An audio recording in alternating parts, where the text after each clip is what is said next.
มาออกมาลูกออกมาช้ามาก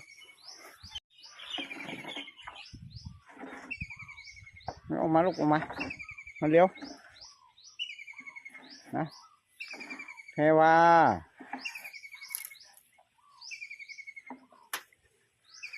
โอ้โหดูน้องกำไรไม่ตัวผอมกว่าเขาหวะมาฟ้าใสออกมาแล้วลูกฟ้าใสตัวใหญ่กว่าเขาเนี่ยออกที่หลังเขาเนี่ยมาไปข้าวมาหาพ่อเร็วมาไปข้าวมาลูกมาเร็ว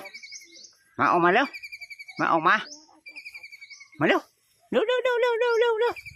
มาลูกมาไวนี่สิไหนโอ้ยกินนมมาฟองฟอดเลยปากฟองฟอดเลยปากฟองฟอดเลยกินนมมาไปเดี๋ยวพ่อเอาหญ้าลงให้เออ